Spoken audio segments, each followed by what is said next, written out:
खनसेबाव BP फानजाबाव खेराइ रेजिटआव मेलाव दिनै गोदानैबो गोबां जयनिं जाफैदों आरो बे जयनिं जानायजों लोगोसे बेखौनो फोरमायनो थांदोंदि जोंहा फैबाय थानाय समाव हाग्रामा सारनि पार्टिया गोख्रोङैनो दावगालांगोन।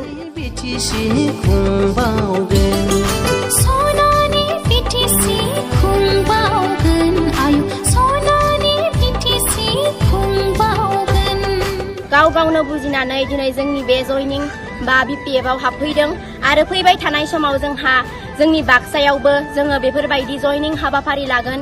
बे फोरमायनायनि गेजेरजोंनो आं फोरमायदों फैबाय थानाय समाव बयबो जोंहा लाइमोनफोरा लोब लोब आरोबाव जोंनि हाग्रामा सारखौ फैबाय थानाय इलेक्सन बा फैबाय थानाय समफोराव सापर्ट होलांबाय थागोन।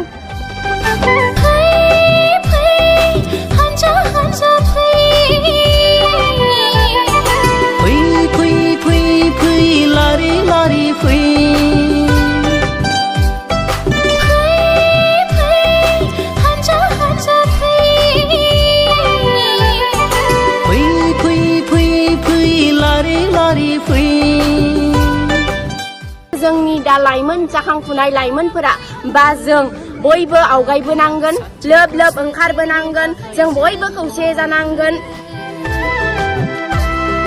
नांगालनि सबियाव बयबो बहद होनि फै, नांगालनि सबियाव बयबो बहद होनि फै। बिपिएफ हानजा लं लिभ लं लिभ।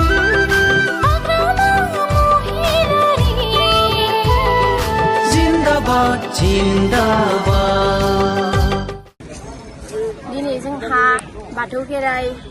चिरां बाथौ खेराइ रेजर्टआव दिनै जोंहा लाइमोनफोरनि मोनसे बिथां हाग्रामा सारा दिनै सावरायनाय हाबाफारि लादोंमोन। बे हाबाफारियाव गोबां लोब लोब जाखांफुनाय लाइमोनफोरा बाहागो लाफैदों। टटेल 149 जोनानो जोंहा दिनैनि बे बाथौ खेराइ रेजर्टआव मेलाव दिनै गोदानैबो गोबां जयनिं जाफैदों आरो बे जयनिं जानायजों लोगोसे बेखौनो फोरमायनो थांदोंदि जोंहा फैबाय थानाय समाव हाग्रामा सारनि पार्टिया गोख्रोङैनो दावगालांगोन आरो बेखौनो बुंनो सानोदि मानि थाखाय दिनै लाइमोनफोरा दा सोलिबाय थानाय बिटिआर गभखौ मानि थाखाय गाज्रि मोननानै बिपिएफ दोलोआव जयेन जादों आरो जयेन जानायनि ओंथियानो फोरमायो जि दिनैनि बे बिटिआर सरकाराव जोंहा गोबां प्रब्लेमफोर नुजादों, जेंना जेंसि नुजादों। बेखौ हयथ' गासैबो लाइमोनफोरानो बुजिनो हमदों। मानो होनोबा दिनै जोंनि फरायनाय बेलायावनो इउनिभार्सिटि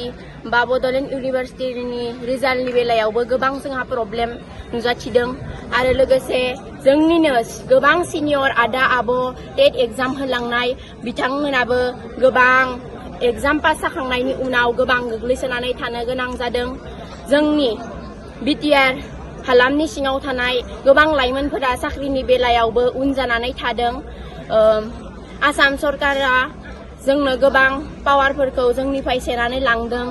बेनिखायनो जों दिनैनिफ्राय बा गाबोननिफ्रायबाबो गासैबो लाइमोनफोरा दिनैनिफ्रायनो जोङो जानजि खाफ्रानांगोन। माखासे थांनाय समाव जों बुजि मोनाखैमोन आरो जोंनि बैसोफोराबो उन्दैमोन। लोगोसेनो दिनै जों देरबोबाय, बेनिखायनो बयबो लाइमोनफोरा गावनि सानखांथाइजों बुजिनो हमनायजों दिनै गाव गावनो बुजिनानै दिनै जोंनि बे जयनिं बा बिपिएफआव हाबफैदों आरो फैबाय थानाय समाव जोंहा जोंनि बाक्सायावबो जोङो बेफोरबायदि जयनिं हाबाफारि लागोन। बे फोरमायनायनि गेजेरजोंनो आं फोरमायदों फैबाय थानाय समाव बयबो जोंहा लाइमोनफोरा लोब लोब आरोबाव जोंनि हाग्रामा सारखौ फैबाय थानाय इलेक्सन बा फैबाय थानाय समफोराव सापर्ट होलांबाय थागोन आरो दिनै जोंहा बेयाव जयनिं जानाय होननाय लोगो लोगोनो गोबां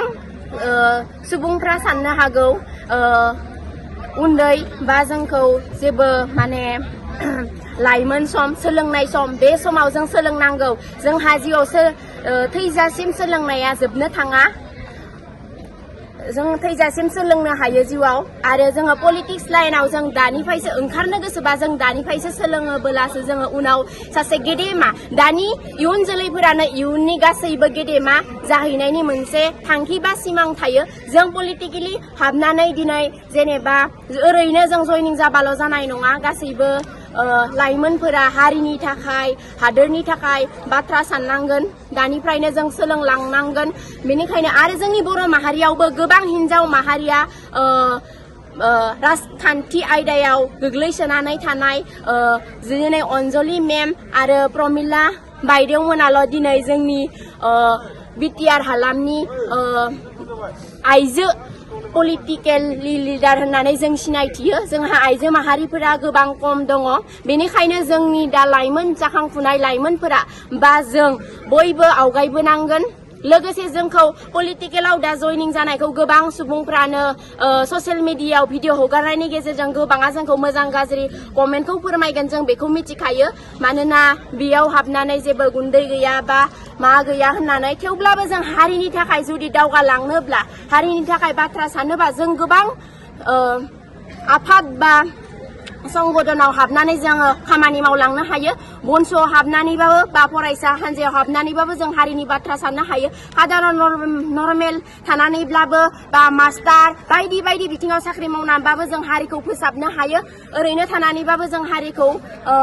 साननो हायो बा जों पलिटिकेल लिडार जानानैबाबो जों हारिनि खामानि मावलांनो हायो बेखौ जों बयबो मिथिगौ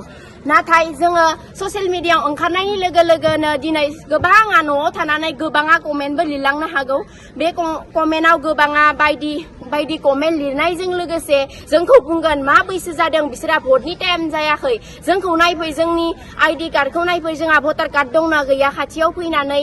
नायफैनो हागोन जोङो आइडि कार्डखौबो देखायना होगोन जोंहा 18 बोसोर बारबाय बेनिखायसो जों पलिटिकेलि दा जों आगान होदों लोगोसे बे पलिटिकेलि आगान होनायाव जों बयबो गोसो दुंखांनानै नाथाय बे गणतन्त्र हादोराव बयहाबो मोनथाय दं बे राजतन्त्र हादोर नङा राजाफोरजों सालायजानाय बे दुनिया बुहुम नङा बयहाबो मोनथाय दं बयहाबो बाहागो लानो हानाय सोरबा गोसो गैया बा सोरहाबा राजखान्थि आयदायाव गोसो गैया बिसोर जनानै थानो हागोन नंगौ गोबां मेलेमजिबि जोंनि बर' हारिनि गेजेराव सोरजिदों नंगौ जों खौसे जानांगौ नाथाय गेदेर गोलावनि साननाय हनाया गोरोबाखै बा माबायाखै होननानै बुङो बेनिखायनो जों राजखान्थियानोथ' बेनो राजखान्थिनि बेलायावनो दिनै जोंनि बर' हारिखौ गुबुन हारिया गादबनानै दोननो नागिरदों बे गादबनानै दोननायनिफ्राय जों उदां जानो थाखाय बयबो लोब लोब ओंखारबोनांगोन जों बयबो खौसे जानांगोन खौसेथि जानांगोन खौसेथिखौ जानाङा होननानै आं बुंनो थाङा जों बयबो